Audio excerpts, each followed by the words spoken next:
जय श्री कृष्णा। राधे राधे। आपके चैनल में कथा कहानी में आपका स्वागत है। आज हम जानेंगे कि अमल की एकादशी कब है और इसका महत्व क्या है और इस दिन क्या करना चाहिए। अगर आपने अब तक मेरे चैनल को सब्सक्राइब नहीं किया है तो जरूर करें और बेल आइकन पर क्लिक करें। मेरी कहानी कथा का आपके पास अपडेट आता रहे। हिंदू पंचांग के अनुसार हर माह 2 या साल में कुछ 24 एकादशी के व्रत आते हैं। प्रत्येक एकादशी का अपना एक विशेष महत्व होता है और कहते हैं कि एकादशी का व्रत करने से जातकों को मृत्यु के बाद मोक्ष की प्राप्ति होती है। फागुन माह के शुक्ल पक्ष की एकादशी तिथि को अमल की एकादशी के नाम से भी जाना जाता है। कुछ जगह इसे आंवला एकादशी या रंगभरी एकादशी भी कहा जाता है। इस दिन भगवान विष्णु के साथ आंवले के पेड़ की पूजा करने का विधान है।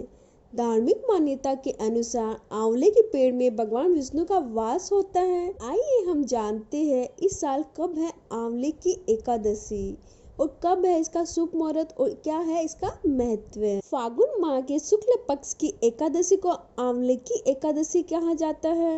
हिंदू पंचांग के अनुसार इस साल आंवले की एकादशी तिथि 2 मार्च को सुबह 6:29 पर शुरू होगी और इसका समापन 3 मार्च को सुबह 9:12 पर होगा। उदय आदि तिथि के अनुसार आंवले की एकादशी यानी आंवला की एकादशी का व्रत 3 मार्च को रखा जाएगा। इस व्रत का पारण 4 मार्च को सुबह 6:48 से सुबह 9:09 तक रहेगा। धर्म में आंवल की एकादशी का विशेष महत्व माना गया है। ये एकमात्र ऐसी एकादशी है जब भगवान विष्णु, भगवान शिव, माता पार्वती और आंवले के पेड़ की पूजा की जाती है।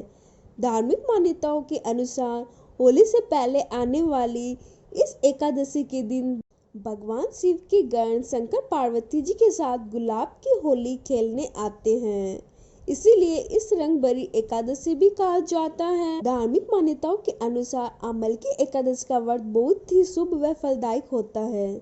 पौराणिक कथाओं के अनुसार जब विष्णु जी ने सृष्टि की रचना के लिए ब्रह्मा जी को जन्म दिया तब उनके साथ ही आंवले के वृक्ष का भी जन्म हुआ, इसीलिए ये वृक्ष भगवान विष्णु के संबंधित है और आंवले की एकादशी के दिन इसका विधि विधान के साथ पूजा किया जाता है। कहते हैं कि आंवले की एकादशी का व्रत करने से जातक को सभी पापों से मुक्ति मिल जाती है और कार्यों में सफलता हासिल होती है।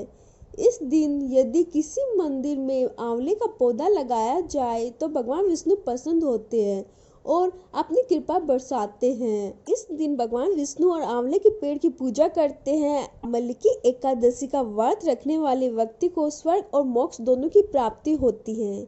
जो व्यक्ति 1000 गायों का दान कर पुण्य प्राप्त करता है उतना पुण्य आप आंवले की एकादशी व्रत को करके प्राप्त कर सकते हैं। हर साल फाल्गुन शुक्ल एकादशी तिथि को ये व्रत रखा जाता है, इसीलिए इस व्रत में आंवले का बड़ा महत्वपूर्ण है क्योंकि उसके वृक्ष की पूजा होती है और भगवान को आंवले का भोग भी लगाते हैं। प्रसाद स्वरूप आंवले का ही सेवन करते हैं, दान में भी आंवला ही देते हैं। एक पौराणिक कथा के अनुसार सृष्टि की रचना के लिए जब ब्रह्मा देव की उत्पत्ति भगवान विष्णु के नाभि से हो चुकी थी, ब्रह्मा देव अपनी उत्पत्ति के उद्देश्य को नहीं जानते थे। वह जानना चाहते थे कि उनका जन्म कैसे हुआ, जन्म का क्या कारण है। उनके मन में कई प्रकार के प्रश्न थे। उनके उत्तर के लिए उन्होंने कठोर तपस्या शुरू कर दी। वह कई वर्षों तक भगवान विष्णु को प्रसन्न करने के लिए तपस्या करते रहे। एक दिन भगवान विष्णु ने उन पर प्रसन्न होकर उन्हें दर्शन दिया। भगवान विष्णु को देखकर ब्रह्मा जी के अश्रु बहने लगे। ब्रह्मा देव के उन अश्रु से ही आंवले का पेड़ जन्मा। भगवान विष्णु ने आंवले के पेड़ को देव पेड़ बताते हुए कहा कि इस वृक्ष में देवी देवताओं का वास होगा।